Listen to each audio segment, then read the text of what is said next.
ಎಲ್ಲರಿಗೂ ನಮಸ್ಕಾರ. ನಾ ಇವತ್ತು ಕಾರೆಳ್ಳಿನ ಚಟ್ನಿ ಮಾಡಾಕ್ತೇನ್ರಿ. ಕಾರೆಳ್ಳಿನ ಚಟ್ನಿ ಅಂತಾರ, ಹುಚ್ಚ ಹೇಳ್ತಾರಿ, ಕರಿ ಎಳ್ಳು ಹೇಳ್ತಾರು, ಅದಕ್ಕೆ ಗುರೆಳ್ಳು ಅಂತಾರ್ರಿ, ಇವೆಲ್ಲ ಅಂತಾರ್ರಿ. ಅದಕ್ಕೆ ನೈಜರ್ ಸೀಡ್ಸ್ ಡ್ರೈ ಚಟ್ನಿನೂ ಅಂತಾರ್ರಿ ಅದಕ್ಕೆ ನಾನು ಕಾರೆಳ್ಳು ಚಟ್ನಿ ಇವತ್ತು ಮಾಡಿ ತೋರ್ಸಾಕ್ತೇನೆ. ಕಾರೆಳ್ಳು ತೊಗೊಂಡನ್ರಿ, ಅವನ್ನ ಈಗ ಚಂದಂಗ ಹುರ್ಕೋಬೇಕ್ರಿ. ಚಂದಂಗ ಅಂದ್ರೆ ಅವು ಸಿಡಿತಾವ್ರಿ, ಎಳ್ಳು ಆಗ್ತಾವು, ಮತ್ತು ಅವು ಒಂಥರ ಕೆಂಪ ಇದು ಘಮ ಬರ್ತೈತ್ರಿ ಅದ್ರದ್ದು ಹುರಿದಿದ್ದು. ಅಷ್ಟು ಚಂದ ಹುರ್ಕೋಬೇಕ್ರಿ ಅವನ್. ಇದಕ್ಕ ಉರಿಯೂತ ಅಂತ ಹೇಳಿ ಇರ್ತೈತಲ್ರಿ, ಅದಕ್ಕೆ ಭಾಳ ಸಂಧಿವಾತಕ್ಕ, ಉರಿಯೂತಕ್ಕ, ಮತ್ತು ಜ್ವರ ಭಾಳ ಬಂದಾಗನು ಇದೇನ ಭಾಳ ಬೆಸ್ಟ್ ಹತ್ರಿ ಇದು. ಅದಕ್ಕೆ ಮತ್ತು ಹೃದಯ ರೋಗವನ್ನು ಕಾಪಾಡ್ತೈತಿ, ಚರ್ಮ ರೋಗವನ್ನ ಕಾಪಾಡ್ತೈತ್ರಿ. ಭಾಳ ಅಂದ್ರೆ ಭಾಳ ಒಂದು ಒಳ್ಳೆ ಇದ್ರೊಳಗೆ ಕಂಟೆಂಟ್ಸ್ ಅದಾವು. ಅದಕ್ಕೆ ನೀವು ಇದನ್ನ ಒಂದ್ಸಲ ಮಾಡಿ ತಿನ್ಬೋದು. ಇದನ್ನ ವಾರಕ್ಕೆ ಒಂದ್ಸಲ ಆದ್ರೂ ಯಾವಾಗಾರ ಮಾಡ್ಕೋಬಹುದು. ಸ್ವಲ್ಪ ಮಾಡ್ಕೊಂಡು ಇಟ್ಕೊಂಡ್ರ ಒಂದ್ ವಾರಾಗಿಂದ ಮತ್ತೆ ಚೇಂಜ್ ಮಾಡಕ್ಕೂ ಬರ್ತೈತ್ರಿ. ಈಗ ನೋಡ್ರಿ, ಇವನ್ನ ಚಂದಂಗ ಹುರಿದವ್ರಿ. ಅವು ಕಲರ್ ಬರುವಂಗ ಒಂದ ಕಲರು ಬರ್ತೈತ್ರಿ ಅದಕ್ಕೆ. ಖಾರ ಚಟ್ನಿಗೆ ಅಷ್ಟು ಚಂದ ಬರ್ತಾವ್ರಿ ಹುರಿದಿದ್ದು. ಹಂಗ ಹುರಿದೈತಿ. ಈಗ ನಾನು ಒಂದ್ ಪಾತ್ರೆಗೆ ಸ್ವಲ್ಪ ಎಣ್ಣೆ ಹಾಕೊಂಡ ಅದಕ್ಕೆ ಜೀರಿಗೆ ಹಾಕೊಳಕ್ತೇನ್ರಿ. ಜೀರಿಗೆ ಹಾಕೊಂಡ ಅದಕ್ಕೊಂದ್ ಸ್ವಲ್ಪ ಖಾರ ಹಾಕೋತೀನಿ. ಯಾಕಂದ್ರ ಒಣ ಖಾರ ಹಾಕೋದ್ರಿಂತ್ರ ಒಂಥರ ಘಾಟ್ ಬಂದಂಗ ಆಗ್ತತ್ರಿ. ಅದಕ್ಕೆ ನಾನು ಹಿಂಗ ಎಣ್ಣೆ ಒಳಗೆ ಹಾಕಿ ಅದನ್ನ ಜೀರಿಗೆ ಹಾಕಿ ಮಿಕ್ಸ್ ಮಾಡ್ಕೊಳಕ್ತೇನ್ರಿ. ಅಂದ್ರೆ ಇದನ್ನ ಪೇಸ್ಟ್ ಅದಕ್ಕೆ ಹಾಕೊಳಕ್ ಬರ್ತೈತಿ ಖಾರ ಅಂತ ಹೇಳಿ, ಅದಕ್ಕೆ ನಾನು ಮಾಡ್ಕೊಳಕ್ತೇನೆ ಇದನ್ನ. ನೋಡ್ರಿ, ಇದನ್ನ ಎಲ್ಲ ಎಣ್ಣೆ ಒಳಗೆ ಹಾಕಿ, ಆ ಖಾರಕ್ಕೆ ಎಣ್ಣೆ ಇರೋದಿಲ್ಲಲ್ರಿ, ಮಸಾಲೆ ಖಾರ ಆದ್ರೆ ಎಣ್ಣೆ ಇರ್ತೈತಿ, ಇದು ಒಣದ್ ಇರ್ತೈತಿ. ಅದಕ್ಕೆ ಇದನ್ನ ಹಾಕೊಳಕ್ತೇನೆ. ಇವನ್ನ ನಾನು ಕಾರೆಳ್ಳೆಲ್ಲ ತಗೊಂಡ ಫಸ್ಟ್ ಇದಕ್ಕೇನು ಹಾಕ್ಬಾರ್ದ್ರಿ. ಇದನ್ನ ಕಾರೆಳ್ಳ ಮೊದಲು ಪೇಸ್ಟ್ ಮಾಡ್ಕೋಬೇಕು ಇದನ್ನ, ಅಂದ್ರ ಅವು ಸಣ್ಣ ಆಗ್ತಾವ್ರಿ. ಈಗ ನೋಡ್ರಿ, ಕಾರೆಳ್ಳಕ್ಕೆ ಒಂದ್ ಸ್ವಲ್ಪ ಉಪ್ಪು ಅಷ್ಟ ಹಾಕೋಬೇಕ್ರಿ. ಇದಕ್ಕೆ ಉಪ್ಪು ಹಾಕಿ ಏನ್ ಮಾಡ್ಬೇಕಂದ್ರೆ ಇದನ್ನ ಗ್ರೈಂಡ್ ಮಾಡ್ಬೇಕ್ರಿ.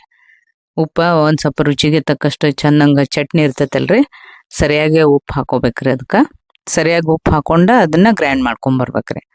ಈಗ ಇದನ್ನ ನಾನು ಗ್ರೈಂಡ್ ಮಾಡ್ತೇನ್ರಿ. ಇದು ಗ್ರೈಂಡ್ ಮಾಡಿಂದ ಇಷ್ಟ ಬರ್ತದ ನೋಡ್ರಿ. ಇದಕ್ ನಾವು ಖಾರ ಅದು ಹಾಕೋಬೇಕಾಗ್ತದೆ.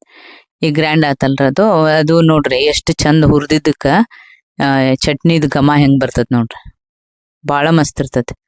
ಅದಕ್ಕೆ ಈಗ ನಾನು ಉಪ್ಪು ಬೇಕಾದ್ರೆ ನಿಮ್ಗೆ ಇನ್ನೊಂದ್ ಸ್ವಲ್ಪ ಕಡಿಮೆ ಬಿದ್ರೆ ಉಪ್ಪುನು ಹಾಕೋಬಹುದು.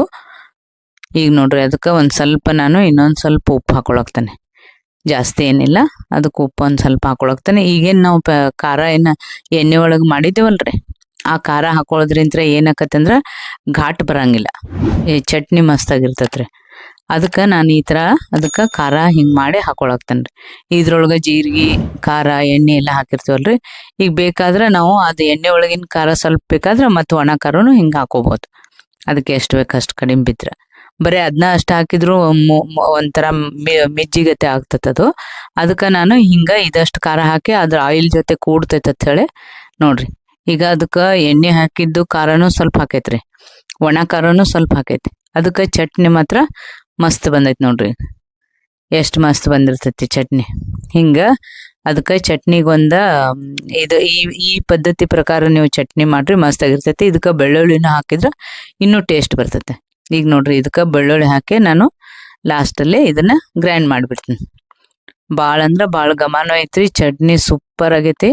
ಇದನ್ನ ರೊಟ್ಟಿ ಜೊತೆ, ಚಪಾತಿ ಜೊತೆ ತುಪ್ಪ ಹಾಕೊಂಡು ತಿಂದ್ಬಿಟ್ರ ಅನ್ನಕ್ಕೂ ಭಾಳ ಮಸ್ತ್ ಇರ್ತೈತ್ರಿ. ಇದು ಬಿಸಿ ಬಿಸಿ ಅನ್ನದ ಮ್ಯಾಲ ಪೊಡಿಗತೆ ಇದನ್ನ ಹಾಕೊಂಡ್ಬಿಟ್ರ ಭಾಳ ಅಂದ್ರೆ ಭಾಳ ಅನ್ನ ತುಪ್ಪ ಇದೊಂದಿಷ್ಟು ಚಟ್ನಿ ಹಾಕೊಂಡ್ ತಿಂದ್ರ ಭಾರಿ ಮಸ್ತ್ ಇರ್ತೈತ್ರಿ.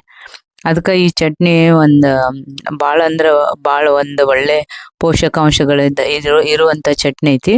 ಅದಕ್ಕೆ ನೀವು ವಾರಕ್ಕೆ ಒಂದ್ಸಲ ಆದ್ರೂ ಇಂಥ ಚಟ್ನಿಯನ್ನ ಮಾಡಿ ತಿಂದ್ರ ಒಳ್ಳೇದಂತ ಹೇಳಿ ನನ್ನ ಅಭಿಪ್ರಾಯ ಐತಿ. ನೋಡ್ರಿ, ನೀವು ಮಾಡಿ ನೋಡ್ರಿ. ಈಗ ನೋಡ್ರಿ, ಚಟ್ನಿ ಎಷ್ಟು ಮಸ್ತ್ ಆಗೈತೆ ಅಂದ್ರ ಭಾಳ ಸೂಪರ್ ಆಗೈತ್ರಿ.